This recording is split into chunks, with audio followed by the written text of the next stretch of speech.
Hey, I wanted to do an episode on not letting your disability define who you are as a person, but I'm having kind of a hard time with that right now. I've always believed that we are more than just having a disability. Like we're more than just our disability. But the more I go along, the more I realize that for some disabilities, you kind of can't help but let them define who you are, at least partly. Having bipolar, it's hard not to let it define me. At any minute, my brain could turn on me.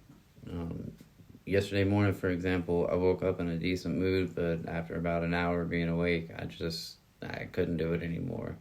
I had to go back to bed, and I ended up sleeping pretty much most of the day. Um, I mean, that's not what defines who I am, but the irritation, the highs, the lows, Um,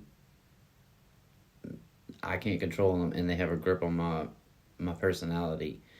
I don't mean this in any kind of disrespectful way, but for certain things like ADHD, which I also have, you can still live your life as you and still retain most of your personality.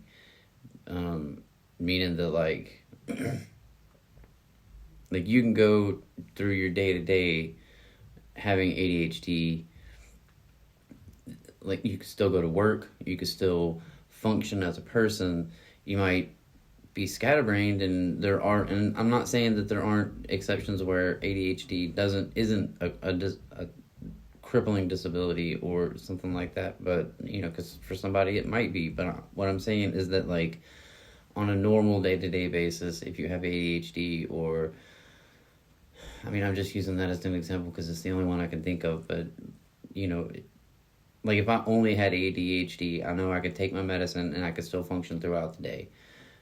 With bipolar disorder, even though I take my medicine every single day, it doesn't guarantee that I'm not going to go manic or that I'm not going to go depressed. And like here lately, I've been pretty low.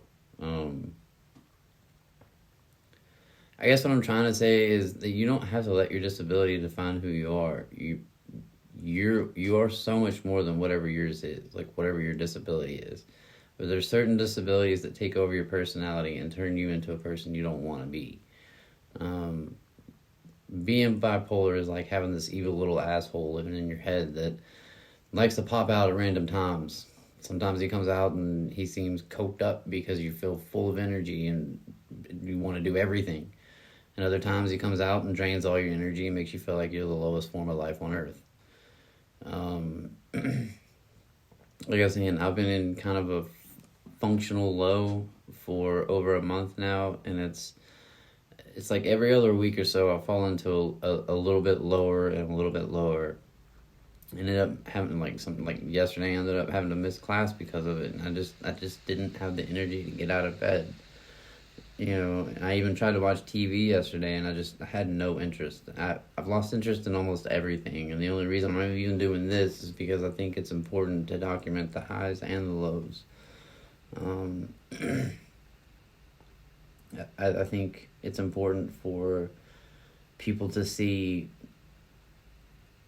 not just somebody sitting here spouting off information like some kind of encyclopedia about what bipolar is, or what. I mean, you guys can do your own research. You can get on you know all kind of different. You can find your information out there about bipolar disorder. There's tons of information, or any disability really. There's all kinds of information about any of it. But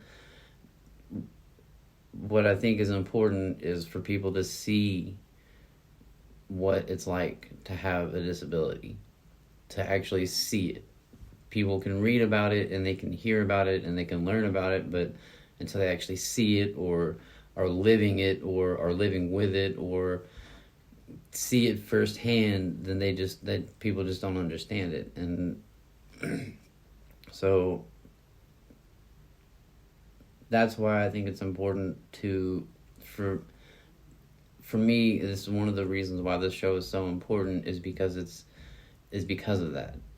I think people need to see what what having a disability is like. Not everybody knows. I mean, people have, especially with bipolar, there's the stigma that we go up and down, up and down, up and down. And sometimes that's true. And sometimes it's rapid. And sometimes it's not. Sometimes it's, like I said, I've been in a functional low for like 2 or 3 months now. Like, meaning that I'm depressed, but I'm not so depressed that I can't get out of bed.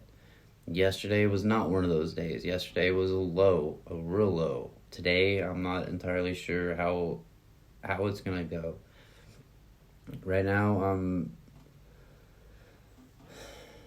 I don't know.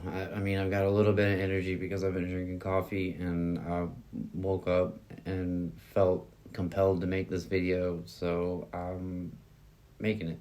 I'm gonna open it up to you guys though. I want to know, how do you live with your disability and not let it define who you are as a whole person? Leave your tips and your comments in the comments, and so that it might help someone else also. I think if you leave your comments and your tips and you have something to say that might help somebody else, I think it's important that you share that. I think it's important that we build a community together and try to support each other and help each other, and this is one way to do that. And I guess I'll just end it by saying, if you're feeling like you're in this fight alone, know that you're not. Just know that you're not by yourself. And like I always say, you don't have to sit in the dark alone.